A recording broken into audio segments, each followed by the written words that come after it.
I'm tired of my old job, and I thought that this was kind of a cool career to get into. I've always loved working with my hands. I'm very mechanically inclined, at least I like to think so. And I didn't want to just sit behind a desk for the rest of my life, so I thought commercial diving would be probably the best fit for me.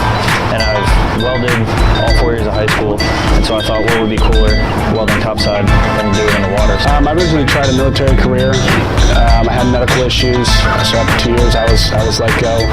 And I've always wanted to be the kind of guy who did hands-on work, did more construction, was always on top of the game, not really a pencil pusher type guy. So I kind of looked up jobs. What could I do that would push me to my limit, push me above and beyond the average guy? And commercial diving was one of them. And I've also been diving recreationally 10 years, so it was kind of a good mix.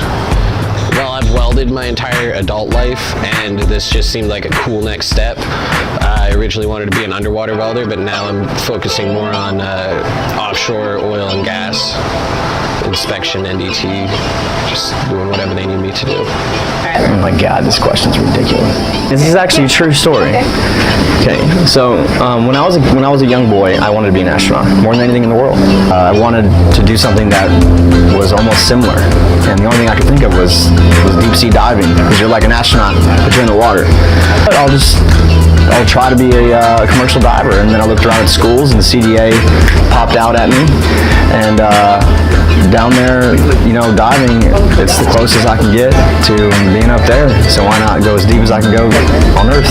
Well, I've been diving ever since I was about 12 years old, so, I've never known what I wanted to do with my life, and then, I just decided one day that I was going to chase my dream and make a career out of it, and, so it all started with that idea.